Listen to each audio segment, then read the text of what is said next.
So again, crypto mining is an obvious activity that's sort of directly linked to performance and activity in Bitcoin, as you've been talking about. It's a more nuanced question, I guess. So total revenue is obviously very much linked to the number of Bitcoin that are mined and the price of Bitcoin at the point at which that mining company sells it. The last 12 months has been a pretty difficult time for crypto miners. And the reason for that is obviously, the value of Bitcoin until the start of this year has been falling, pretty significantly. So from a value perspective, they've been hurt. The other thing that's been happening is that the hash rate has been going up. So the hash rate is referring to effectively how many miners are trying to solve the problem, the cryptographic problem, which is required to add new transactions to the blockchain. And the higher the hash rate, it's telling you there are more miners, or there are more mining machines being applied to try to do that. And Bitcoin has effectively an adjustment mechanism, which is the more miners there are, or the more machines, the more power is being put into solving those problems. The harder the problem gets, in order to make sure that you're still effectively producing the same number of Bitcoin. That's a pretty uncomfortable place for a lot of miners, as they're effectively having to share their revenues across a wider base. And that goes against a cost base that's also potentially rising with rising energy costs. So it isn't a straightforward story of all miners benefit equally from the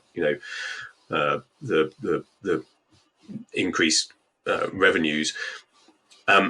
However, there are some miners that are better positioned to deal with that world, that have, for example, lower cost bases, or more efficient and effective machines. And what the CoinShares analysts are doing is identifying, which of the mining companies are best placed to, survive in a competitive marketplace. And an example of that is Hive, I think, is that an ETF? Yeah, so there are a few crypto miners that make it through. So Hive is one. Actually, off the top of my head, I can't remember. But yeah, so Hive is one good example of that. That's a North American-based miner with, a secure supply of energy. And ultimately, if you think about mining, what are your input costs? Your input costs are, the price of the hardware that you're using, and the price of the energy that you're using.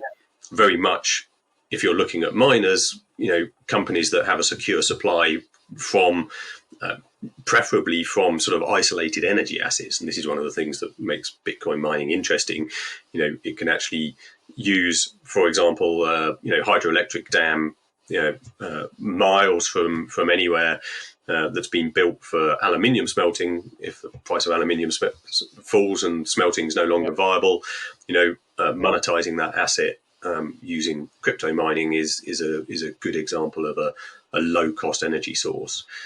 So in terms of the ETF, we have exposure not only to the crypto miners themselves, but also to certain companies that have could potentially benefit from monetizing those isolated energy assets. Yeah, and you can see the ones that do survive the downturn and thrive in the next bull cycle, as long as Bitcoin's adopted, etc. Have huge benefits as long as they can maintain the energy costs at good levels. And just something that popped into my mind, and people don't get aren't too.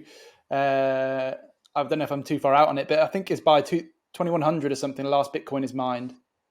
I believe that's the right, and something like that at some time in the future. And at that point, I just don't know myself. Do you know what happens to the miners at that point? Obviously they've still got to maintain the system, but there's no new Bitcoin to be mined. Yeah, so I guess the key thing here is that miners don't have to maintain the system. They only do it because they're being rewarded for doing it. This isn't a centralized system, and miners earn revenue from two potential sources. One is from the creation of new currency, new native currency, Bitcoin in this case, that is used to reward them for doing the work that's required to add new transactions.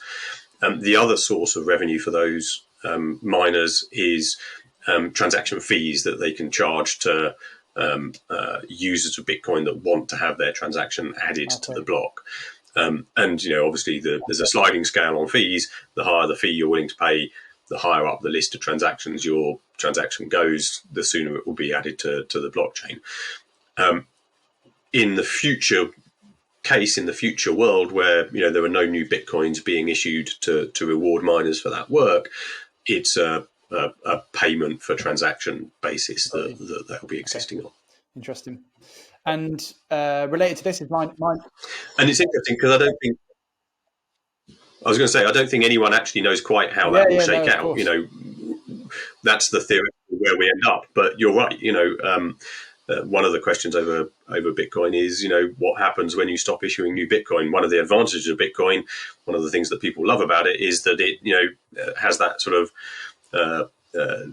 inflation-proof nature of a known amount of issuance, sort of similar to gold in the digital space.